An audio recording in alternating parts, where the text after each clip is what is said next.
So hit record now. Done.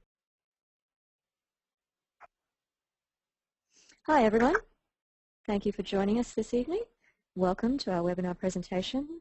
This is going to be a 1-hour webinar on how to use macro strategic planning to manifest the life, business and relationships you want. And it's presented by Equinity Resources, which is a whole being education facility transformation company whose founders have over 25 years experience in training and mentoring business owners, executives, investors and top advisors. I'd like to introduce to you now Bruce Raymond Wright, who is the co-founder of Equinity Resources. He's an author, mentor, teacher and the inventor of the macro strategic planning process that we're discussing this evening. Welcome, Bruce. Hello, Taruni. Thank you for the introduction. It's an honor to have some attendees with us here this evening, and I understand we're going to be recording this so that it will be archived and available on our website for anybody who wants to listen to it, or any new visitors to the website who would like to get caught up on any of the past webinars. So I played around a little bit with the title of the event for this evening, and I changed it to Macro Strategic Planning, How to Plan and Manifest the Life, Relationships, and Financial Security You Want. And if we can go to the next slide, I've made some suppositions, and I want to make sure that our audience is clear and that we're in alignment. So on this next slide, supposition number 1 is this.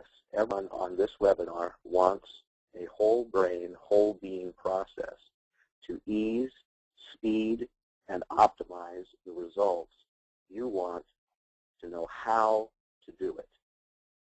So the essence of this evening's activity is not just to discuss concept in theory, but to drill down into some of the details as to how to do things, how to make things happen.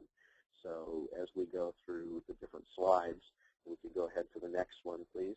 I will make sure that we get at least some of the details. And anybody who listens to the webinar or goes through the PowerPoint questions is welcome to send me an email, ask the questions, or schedule a telephone conference call so we can discuss whatever questions or issues that you might have.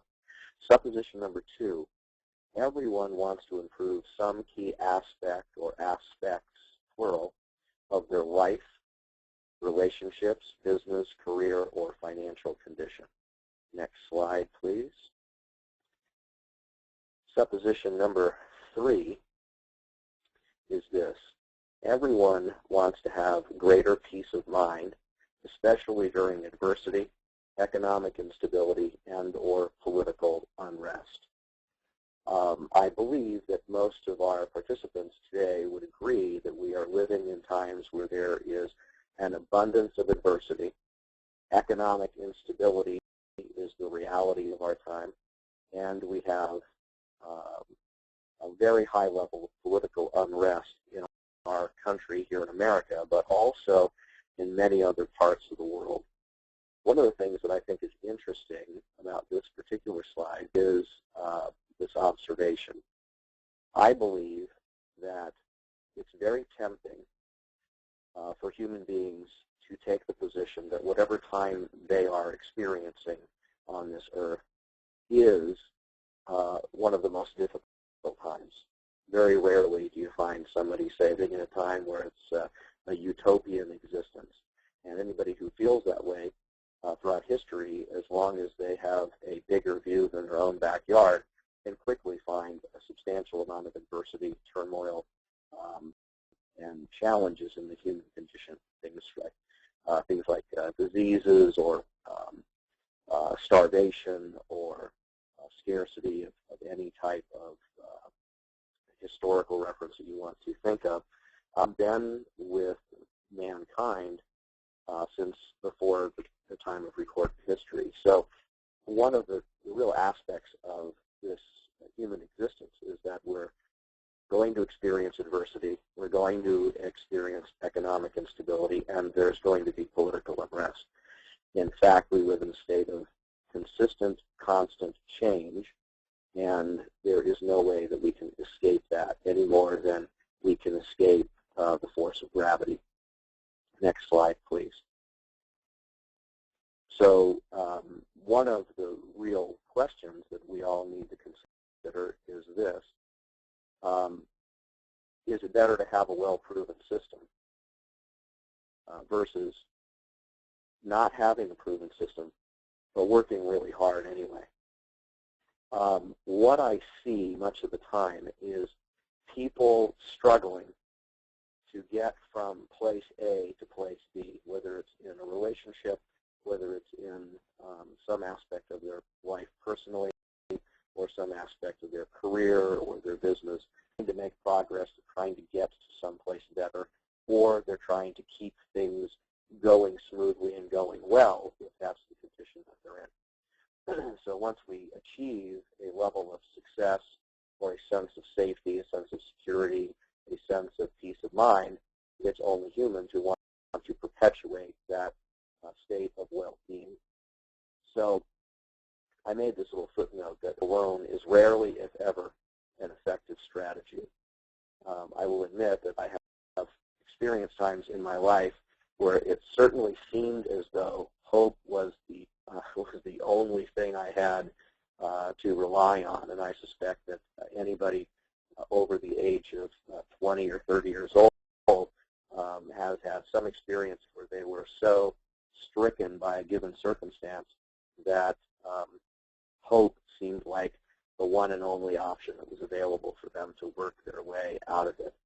But I have found that if you think about it in a more conscious and holistic way, strategies, tactics, and tools start to show up in consciousness, and you begin to be able to find a way out of the predicament that you're in. So hope all by itself really just doesn't work. It's when you take hope and you combine it with some other, and I would suggest that having a well-proven system that other people have utilized to get from place A to place B on a consistent basis is an excellent place to start. One of my friends is Dr. Mark Woolston, a renowned psychiatrist who lives here in Southern California.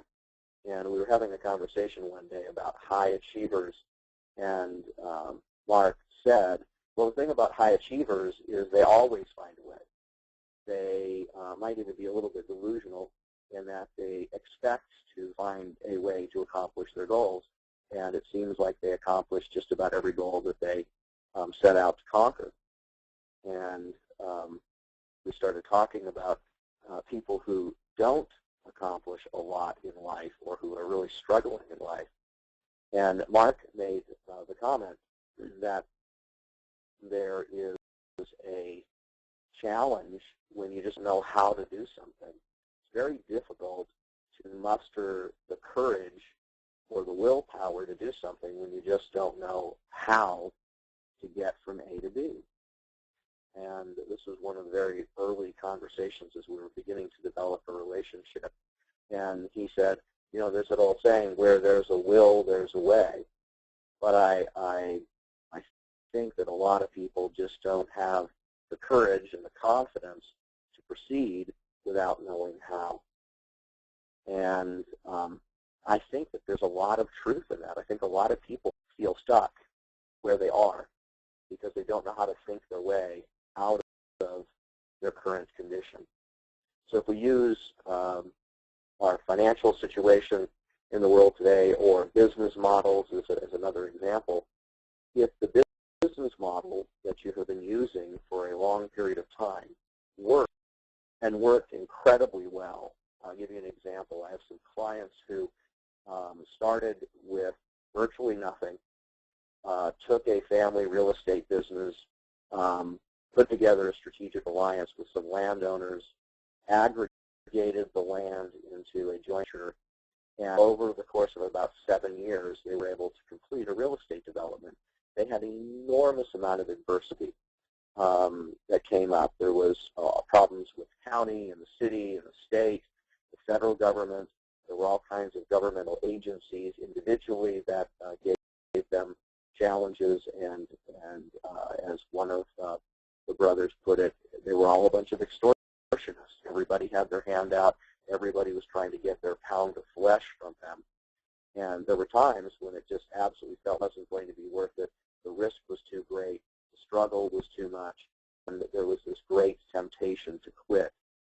But they pushed through that adversity because one of the things they had learned from their father and their uncle was a well-proven system on how to get from A to B. So they didn't have all the capital that they needed, but they did have a well-proven system. And they were able to take this well-proven system and go out into the marketplace and attract partners and financial capital so that they could complete the project. And when they were finished, they had developed over 2,300 homes, a shopping center, and a YMCA, and they amassed hundreds of millions of dollars of net profit. So all of the partners fared extremely well in that endeavor, despite all of the adversity, all of the challenges and problems that they suffered through. And the one thing that they really had going for them was they did have at least elements of a well-proven system. Well, that's really great. Well, then flash forward to the year 2008, and suddenly the banks that were carrying some of the debt on the real estate that they had 1031 exchanged into decided to remargin the loan based on new appraisals. And of course, the real estate was depressed in value, and the banks essentially called in the difference. So if the loan stated that you had to have a debt-to-equity ratio of 60% equity and 40% debt, or 70% equity and 30% debt, whatever it was, in this case they used a very low debt ratio. The banks came in and said, well, the property is now worth 40% less than it used to be, so we're calling in the difference. And the irony of it was they were dealing with a bank. They didn't even know this bank. One bank had been absorbed by another bank, and then that bank was absorbed by another bank. And so this new bank that they had no relationship with was basically trying to, in effect, steal their property. At least that's hope about it. And a bitter legal battle ensued. They lost most of their net worth over the last few years.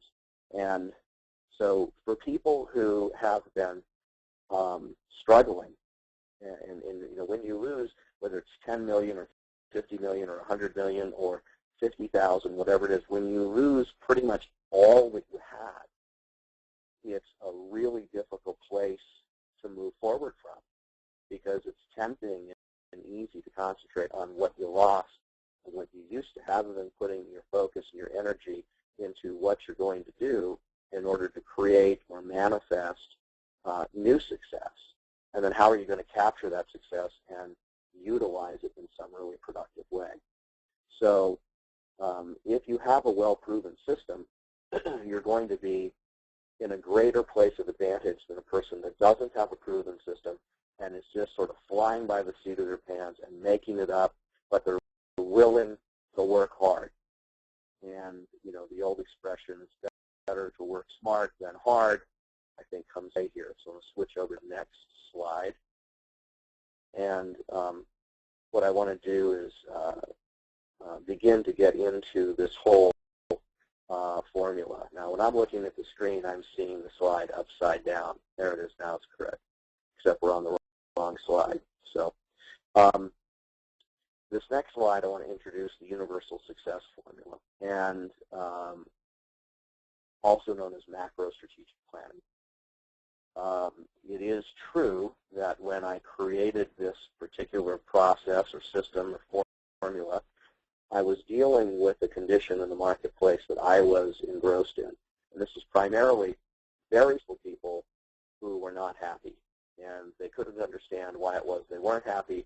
They wanted to get happy, and they had enormous amounts of wealth, but they just weren't living their life in a way that was significant enough and fulfilling enough. And they had all kinds of challenges with relationships with family members and divorces and just all kinds of problems. And some of them had tried this model. Well, I've got $25 million now. If only I had $50 million, then I'd be happy. And over time, they'd get to $50 million, and they'd sort of wake up one day and they realize, I've got $50 million of net worth, but I'm really not happy. I think I need $100 million. Then I'll be happy. And for some of these people, they really got into hundreds of millions of dollars, and a few of my clients got to where they had over $1 billion with a B of net worth, and they still weren't happy. So I came up with this process so that no matter where I found a person, whatever condition they were in, I would be able to help them get from where they were to someplace better. And to do it in a way where I wasn't telling them what to think or telling them what to do, but really mentoring them through a process so that they could self-discover what was the best place for them to be. Where should they be next? Who should they be next? And what really felt right for them. So it's a combination of thinking about some really challenging issues, but also feeling your way through it. And back in the 70s, I first got exposed to this idea of how the human brain works. The logic at the time was, or the belief system at the time was, the left hemisphere of the brain is about cognitive, scientific, mathematical, linear reasoning. And some people are left brain dominant, typically actuaries, most scientists, accountants, financial advisors, lawyers would tend to be left brain dominant, at least at work. Now, the right brain dominant people typically would be actors, actresses, artists, creative type people, graphic designers, etc. And that was sort of the logic at the time. Over the years, as neuroscience has improved, we realize the brain is far more complex than what was originally thought back in the 1970s. But it's interesting that even though the left brain, right brain view or perspective on how the brain works is antiquated, even the most advanced neuroscientists have a key to relate back to left brain, right brain. So until some better model for explaining it comes, I'll just continue to use the model that enables people to wrap their mind around it and understand it. So if you have a sense of vision about what you want that is primarily left brain dominant, and the advisors and the support team and the different people in your life are primarily left brain dominant, you're going to get left brain oriented vision, which means it's incomplete, it's half brain vision, and you're going to get half brain solutions. And whatever process or system you come up with is going to be half brain. And really what I wanted to do is to come up with a methodology which would allow anybody who was capable of left brain cognitive reasoning and also sort of the right brain creative thought and emotions and those issues that are typically associated with the right hemisphere of the brain, to be able to really step back from their situation, take a holistic macro view, and use them. And that was where the phrase macro came from for me, or at least my use of it, was macro being big picture, whole brain vision and capability, and then developing your strategic plan from that macro or whole brain perspective. As time went by, I began to realize that the whole brain capability by itself wasn't quite enough. And that, in fact, for a lot of people, they didn't want to delve into a spiritual view of themselves, a spiritual view of their money, a spiritual view of their business. It was just all about transactions, all about money. They're taking a very transactional or left brain type of an approach to it. But I found the people that made the most progress and got to the highest levels of happiness, the highest levels of personal fulfillment and sense of significance about their lives, they viewed life, business, money, relationships spiritually, not just temporally. So I really started to then move into this whole being concept and really focusing on helping people who were able and willing to move in that kind of a direction. So what's interesting, if you look at the marketplace today, whether we're talking about financial services, we're talking about the practice of law, the practice of accounting, investment banking, business planning, strategic planning, and even to a very large degree some of the medical sciences and also neurosciences tend to be left brain dominant thinkers that gravitate towards those particular fields. And if those are the people that you're getting your advice from, you're going to get half-brain vision, half-brain advice, and half-brain solutions. And I can easily point to many examples of how a half-brain solution or half-brain outcome is usually inferior to a whole brain outcome. Then we can go a step further to the whole being, and for those people who I affectionately refer to as those brave souls who are willing to go above and beyond whole brain thinking and move into this whole being way of thinking about themselves and their future and the world in which they live. These people tend to achieve or align with the greatest levels of personal satisfaction and sense of fulfillment, sense of well-being. And that's why you see half brain versus whole brain versus whole being on this particular slide. But it affects everything, but it starts at vision. And that is step number one in the macro strategic planning formula or the universal success formula. So let's switch to the next slide, please. Now, anybody who knows me well will tell you and I like to use numbers to measure things. I believe that when you measure something, you can understand it better and you have greater clarity around it. So here I've used the example of commitment, which is the second step in the macro strategic planning or universal success formula. What you see here is a continuum with 0 in the middle. And to the left of the 0, you have integers or negative numbers, -1 through -5. And then to the right of the 0, you have +1 to +5. So we can measure just about anything this way, including commitment. Say, well, how can you measure commitment with a negative number? And anybody who asks me that, I like to ask them if they have either raised a child or have ever been a child, which I think covers everybody. And if you think about children, I think you would agree that there are times when a child will make a commitment to you that they really are not going to keep. So they'll tell you, for example, that they're going to clean their room every morning, and you say to them, well, look, Billy's birthday party is at 2 o'clock this afternoon, and you are not going to Billy's birthday party unless your room is clean. So you should get in there right now. It's 9 o'clock in the morning. Stop watching cartoons and go clean your room. Of course, 11 o'clock rolls around, and they probably still haven't cleaned their room. So you remind them, it's his birthday party, you got to go clean your room. So eventually the kid gets up, goes into the room, starts cleaning. But what happens is their commitment to playing and their commitment to enjoying life and experiencing immediate pleasure is greater right now than the fear of not being allowed to go to Billy's birthday party. So they find that they go to put a toy away in the closet, and they see a toy in the closet. It's already in the closet in the corner. They haven't played with it in 8 months. It captures their imagination. They pull it out of the closet, and they actually begin to make a bigger mess in their room because now they're playing with toys that they've just newly rediscovered in their closet. And I think all of us have had that experience either as a child ourselves or as parents.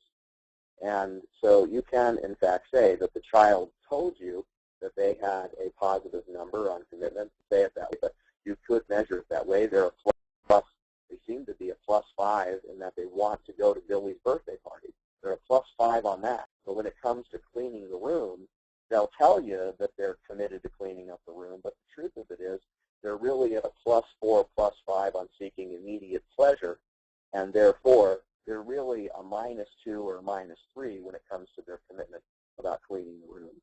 And for those people who are experiencing this webinar who are in leadership or management positions, it's very, very important, whether you're a parent or whether you're a manager or an owner of a company, it's very, very important to not allow yourself to believe in a false commitment statement. So one of the positions that I take with all of my clients is I can only help you get into alignment with and achieve a vision or a state of being wherein you are at least a +4 on this commitment continuum. If you're not at least the +4, you're wasting your time, your money, and my time and my energy to try to help you get someplace else.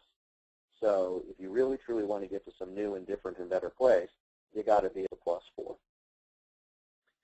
I have a friend who recently experienced a difficult situation in his career. He was laid off from a Fortune 500 company where he was a senior executive.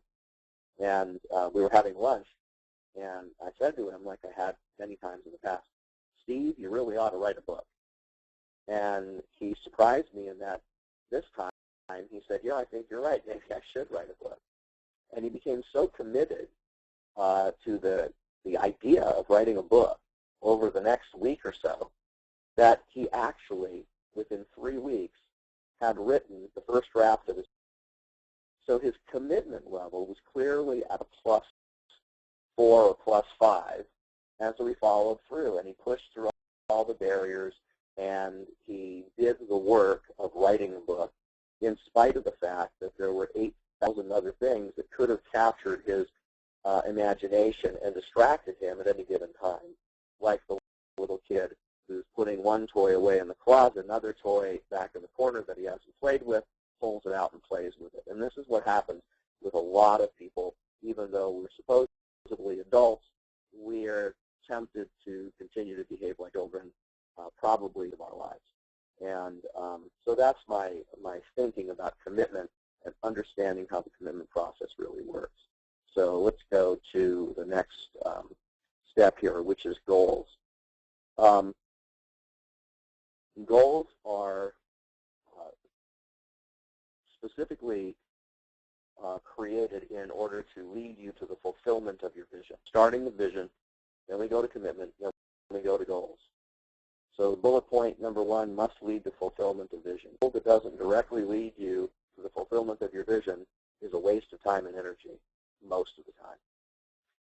Bullet point number 2 must be in tangible, must be in tangible written form so they are clear, concise, and absolutely understood by each person associated with the completion of the goal. If you don't have it in tangible written form, people who told you that they were committed earlier to helping you achieve a goal, later on, when the timeline isn't met, will probably say something like this.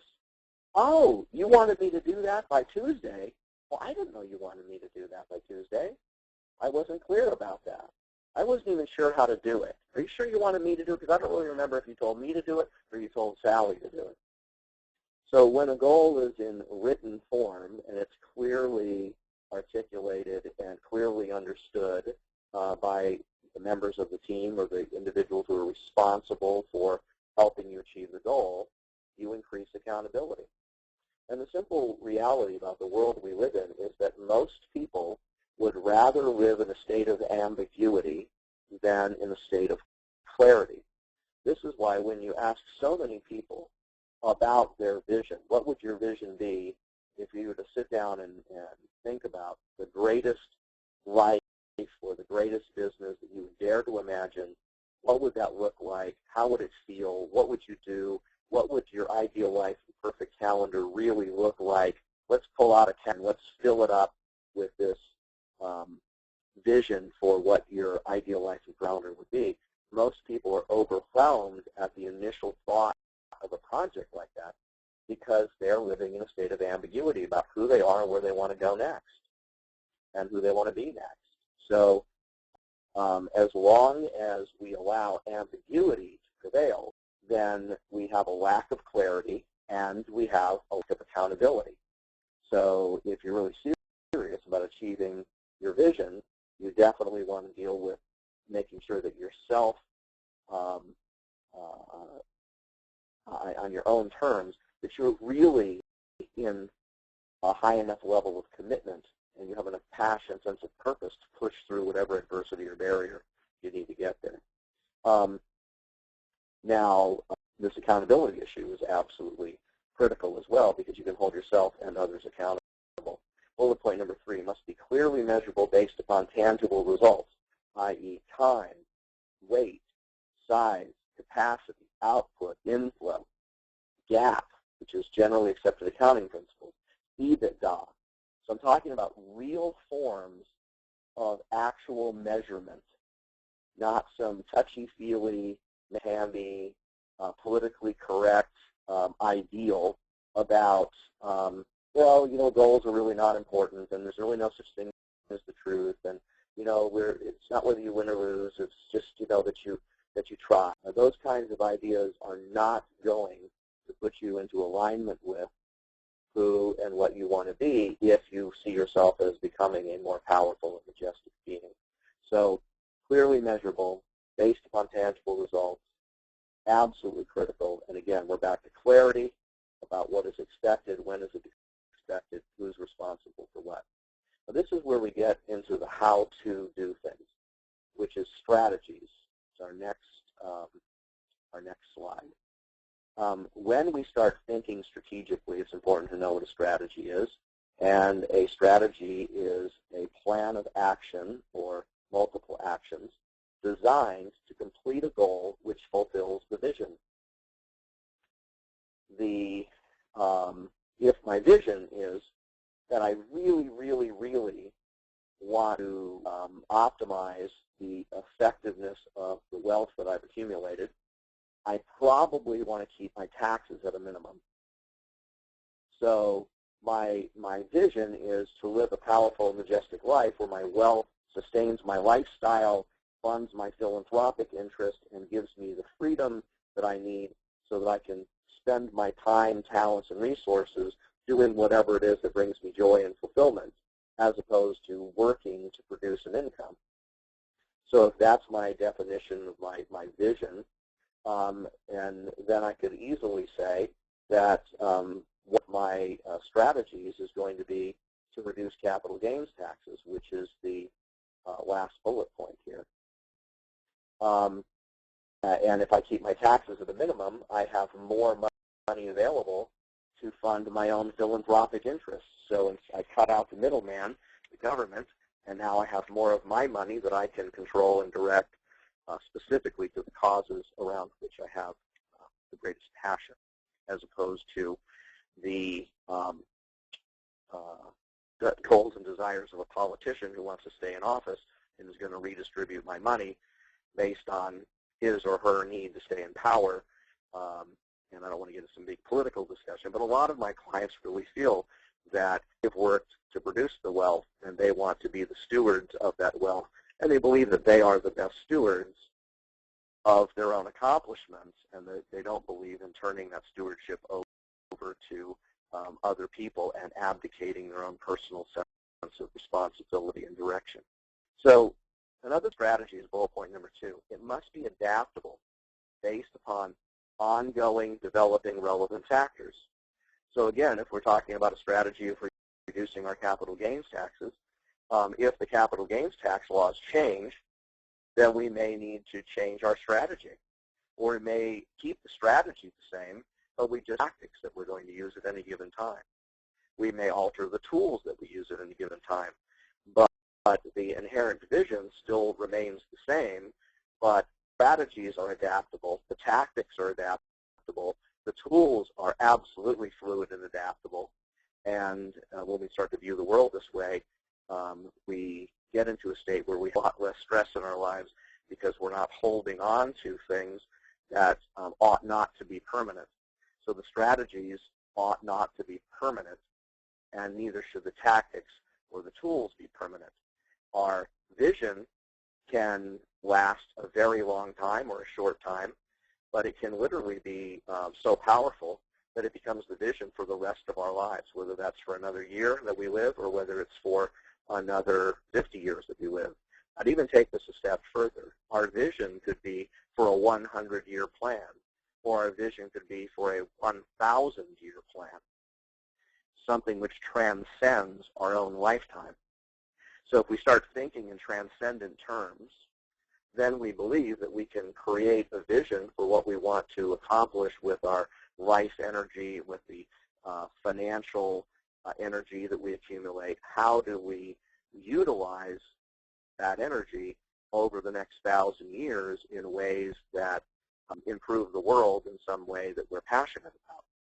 So that kind of a vision can be ongoing or permanent, whereas strategies, tactics, and tools, just like tax laws or economic conditions, are transient. So you cannot build a 100-year plan around anything that's transient. I remember doing a speech at least 20 years ago, and I was talking about and introducing this concept of the 100-year plan, and there was a lawyer in the audience of some renown, and he said to me, well, Mr. Wright, it's kind of ridiculous to be thinking about a 100-year plan. The tax laws change, the legal code changes, the economic conditions shift. All of these things are in a state of flux. Therefore, it's ridiculous to think that you can create a 100-year plan. And I said, well, I've already created several 100-year plans. And with some of my clients, we've created 500-year plans and 1,000-year plans. And it's one of the areas that a lot of people seek me out for, is to create this bigger, longer-term vision, something which transcends themselves and enables them to move into a condition of greater self-transcendence. He said, I don't even know what you're talking about. So, well, let me put it to you this way. I agree with everything that you said up to a point. So all of these things that you said are in a state of constant flux. I agree with you, they are. But you don't build a 100-year plan or 500-year plan or any long-term plan around something which is transient. You can only build term plans around things which are long-lasting, enduring, or perhaps meeting your concept of eternal. So again, we're sort of back to the stewardship idea. Is your stewardship just about what you're going to do over the next 3 years or the next 6 months, or is your sense of stewardship about some time frame and some sense of purpose that is bigger than, longer than your own lifetime? So I want to go back to this example here of reducing capital gains taxes and move to the next slide, please. And when we do that, we're going to get into tactics. So tactics are detailed actions which fulfill a strategy, which completes a goal, which puts one in alignment with or enables one to attain their vision. So you kind of have to break that sentence down just a little bit. Detailed actions which fill a strategy, which completes a goal, which puts one in alignment with or attainment of vision. So this is I think, a highly flexible scenario. The tactics can shift rapidly based upon any number of things which change in the world around us. So let's look at the example. The strategy was to reduce capital gains taxes, and your tactics are, and there's a lot more potential tactics to this, but I just listed a few of them. If we are involved in a capital gains transaction that is real estate, well, we could do a 1031 exchange. If we're facing a potential capital gains tax on the liquidation of an insurance policy or an annuity, we could do a 1035 exchange. If we're involved in selling our business for stock in another company, then we could use a 1036 exchange. So these would be examples of details or how to go about doing something in any of those three or four different scenarios. Another option that works universally there is to utilize a charitable remainder unit trust. And the simplest methodology for avoiding capital gains tax is death. If you die, you get a stepped-up basis, and there's no capital gains tax. But I rarely recommend death to people as a strategy for or a tactic for avoiding any kind of tax. So I listed a few of them because I wanted to give you an idea that it could be any number of those things or some combination of those that could work. And the next thing we get to is tools. If we move to the next slide, please, we're going to see tools.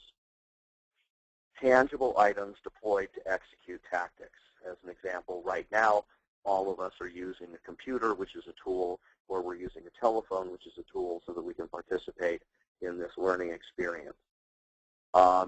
They're tools.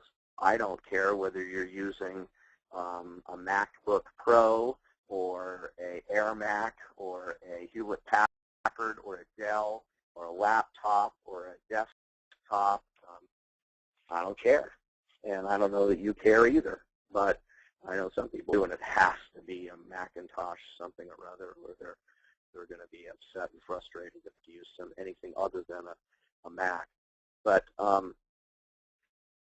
to me, the tools are essentially irrelevant. It doesn't really make any difference. And tools, by and large, tend to be commodities. We can get them anywhere. Computers are a classic example. We can get a computer anywhere. They're commodities. And you start looking at specific details of what you want, and you're going to match that up with where you can get the features that you want at the best price with good service. Maybe those are your criteria for picking a computer. When it comes to making investments, where a lot of people make a mistake is they don't understand that ultimately their business is a tool to create income which gets distributed to them to live off of, and wealth in the form of the value of the business. So as your life progresses, one particular type of a tool might not suit your highest and best purposes any longer. So you exchange or sell that tool, and you take the proceeds from the sale of that tool, and you utilize it to acquire other tools that do serve your highest and best purpose moving forward. So when you become really emotionally attached to a tool, you are significantly reducing your flexibility to move forward and embrace new tools and tools that are better suited to your purpose moving forward. And you see this all the time. People will say, well, you know, I inherited this stock from my grandfather, and he said never, ever, ever sell this stock. No matter what, don't sell the stock because it's going to do really great. Well, and so they'll hold on to this stock and live a relatively impoverished life while they've got millions of dollars worth of the stock that doesn't really spin off much of income in the form of dividends. When they could, in fact, liquidate the stock, they could, in fact, completely avoid all capital gains tax if they were so inclined to do it, and create a pool of wealth that is comprised of a diversified collection of assets which do serve their highest and best purposes and produce the income necessary so that they can live a free and abundant life. Or they can follow the advice of a dead guy who passed away 35 years ago and has no clue whatsoever what any market condition might be today or what the economic condition is for the heirs to whom he gave the stock. So certain types of advice make sense coming from dead guys, timeless, ageless wisdom, for example. However, advice attached to a particular tool is usually ridiculous, such as telling your grandson, I'm going to leave you this horse and this buggy in my will, and I want you to take good care of my horse and the buggy and never, ever, ever, ever sell them because they're going to be your transportation for the rest of your life. Well, that sounded like really great advice in 1775, except you'd have to admit the horse isn't going to live forever, so at some point you want to trade the horse in. And better buggies are going to come along. And then, of course, if you're talking about that same piece of advice in the late 1800s, the Stanley steamer comes along, and then eventually automobiles come along, and pretty soon nobody's riding around in buggies pulled by horses.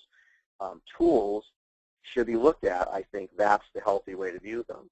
They're tools, they're temporary, and there's no logical reason to form an emotional attachment to a tool such as this particular laptop computer and holding on to it because we just don't want to upgrade because we're emotionally attached to this particular laptop because it's been with us through thick and thin, those kinds of things. They are not in your highest and best interest. So if we take tools to finish this idea here of reducing the capital gains taxes, then the example of a tool will be the legal documents effectively crafted to satisfy all requirements associated with 1031, 1035, and 1036 exchanges, or the legal document necessary to create a charitable trust and to assure that the assets were properly transferred to the trust prior to the sale. So those are examples of very specific things. Those are the how to do them, and but I hope that you're seeing the trend here is that this is a balance of big picture, whole brain, whole being thinking matched up with left brain details as to strategies, tactics, and tools. So I want to move to the next slide, please. And I want to talk about timing for just a moment. I have a friend named Howard Wright, and he heard a speech that I did a number of years ago, and he came up to me afterwards and he said, Bruce, whenever you're explaining the concept of timing, please be sure and tell your audience this. Timing is everything except when it isn't. And we need to switch to the next slide, please. And that's by Howard Wright. Timing is everything except when it isn't. So here's a couple of my little notes on timing. Bullet point number 2, you can have some influence on the timing of accomplishments or results, but you cannot control timing entirely. The third bullet point here, your sense of timing is very likely to be uncomfortable for others and a point of anxiety for you. And then I would add, unless you choose for it not to be. Now, you can't choose for other people as to whether your sense of timing is going to be uncomfortable for them or not. That's a decision that they have to make. But you virtually always get to decide whether you're going to be frustrated and anxious over how long or how difficult it is to accomplish something. You get to control your emotions around that. I have this next slide here, which breaks down sort of the left brain thinking and the points of contact that are left brain oriented. You got switch to the next slide, please. Left brain would be strategies, tactics, tools, and timing. The right, on the other hand, would be the vision, the commitment, the goals, and timing. So for some reason, our computer isn't showing the slide that I want to be on. Hopefully we'll get that corrected momentarily. The numerical order for this formula is point number 1 is vision. Point number 2, commitments. Point number 3 is goals. Number 4 is timing, and timing applies to everything above it and everything below it, or everything that is left brain and everything that is right brain. And timing sometimes is everything except when it isn't. So we're going to move down to another slide. This one says other critical considerations. The other critical considerations that we need to be cognizant of and pay careful attention to is the clarity of our vision and our sense of purpose. And if we have enough clarity and our vision is clear enough and our sense of purpose is strong enough that we can fully commit to it, item number 2 becomes 100% easier. And point number 2 is consistent courage. I have seen countless people give up right before they were about to succeed because they just couldn't sustain enough courage to push through the remaining barriers, the last little bit of adversity. And sometimes that adversity can be really, really difficult. Sometimes, in order to achieve your highest sense of purpose, you have to let go of a company that you built, or you may have to let go of relationships with people that you've had for a very long time. A lot of people in this world who can become very, very upset with you when you decide to move to and really embrace your highest and best sense of self, because the changes that you go through in that transformational process very likely have an effect on other people around you. And if they are not connected to this kind of thinking about moving to a higher and better place, a higher and better state of being personally, they can do all kinds of things to try to sabotage your progress and to hold you back because they don't want the changes that you're about to implement to happen, because they see it as having an adverse effect on them. And if you don't have any awareness about that, you can end up being severely disabled in your progress and your ability to get things done, because people will sabotage your efforts because they're trying to hold on to what is the current situation because they're comfortable in that current situation and they're uneasy and uncomfortable about the new thing that you want to do or the new you. Point number 3, personnel. These people need to be dedicated and capable. The people in your life that are on your team, be dedicated and capable. And one of the questions I remind all of my clients to consider consistently is this. Were these the right people to get you from where you used to be to where you are today? And usually the client will say, well, yeah, most of them turned out to be really good. That's why I've had them around for a while. The next question's a lot harder. Are these the right people to get you from where you are now to where you want to be next? And that's really a challenge because a lot of times our sense of loyalty inhibits us from letting go of the people that are no longer the right fit for us in order to make room for the relationships with the people that we do need moving forward to get from where we are to where we want to go. The next thing, point number 4, is the budget. Is it sufficient enough so that we can execute our plan and achieve our goals? Now, we can make a strong argument for even if your budget currently is insufficient, you just have to outthink it. I remember giving a presentation years ago, and I said the great challenges that people tend to have is this. They view everything that they want to do in the future based upon the actual amount of money that is in their wallet today. People who look at the world that way are not going to be super high achievers because they're doing everything from the limited perspective of how big is their financial universe today. You have to learn how to transcend that kind of thinking and move into this other frame of consciousness, which is that all of the people and all of the resources that I need in order to achieve my greatest vision already exist, and at the right time they will become available to me. When you believe that and you move forward in that way of thinking, it's amazing how often all of the right people and all of the resources need to show up so that you can get where you want to go.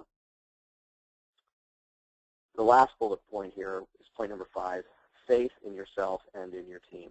When you're really sure that you have done the necessary due diligence and you have the right people on your team and you have the right plan in place, you got to have faith in yourself, faith in your plan, and faith in your team. So I want to move to the next slide, please.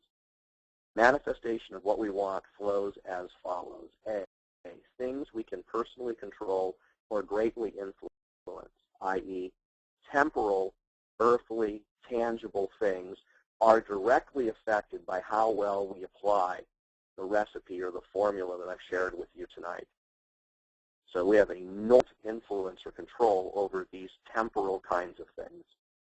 The next point is B. Things we cannot personally control, i.e., the hearts and minds of others, time, and the forces of nature are directly impacted by our ability or capacity to align ourselves spiritually and temporally with what we want. I think I could probably do a half a day just on the subject of manifestation. Maybe I could do a whole book on it.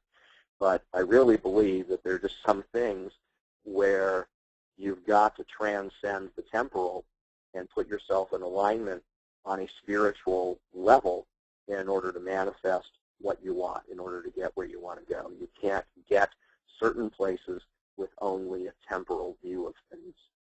Equinacy resources, next slide. Here are some of the transformational events and tools that we have available for everybody who is interested in learning more about this type of thinking, behavior, and process that gets results. We have webinars, retreats, training, books, articles, videos, audios, personal consulting, mentoring. We have an amazing faculty of extremely competent, well-seasoned people who are really, really great at getting tangible, measurable results. So I invite you to go check that out on the website. We have upcoming events. There's a big conference in Las Vegas for the AM and AA Winter Conference. I just did a webinar rehearsal today with Mike Knoll, the founder of that organization, and that webinar is happening tomorrow. I would strongly encourage you to experience that and invite your advisors to experience it as well. And then we're going to do a macro strategic planning one-day event, primarily for business owners, executives of companies, investors, and advisors, and it's going to be held in Marina Del Rey on February 17th. Moving to the next slide, upcoming events. Business Innovation 2012, Growing Your Business in Turbulent Times. This is going to happen March 15th, 2012 in Los Angeles. An entire day with a great faculty on how to outthink and outmaneuver the turbulent times that we live in today and take an innovative approach to growing your business and transcending the kinds of difficulties that are holding a lot of people back right now. Then we have a macro strategic planning certification course. Phase 1 is June 20th and 21st. Phase 2 is September 17th to 19th.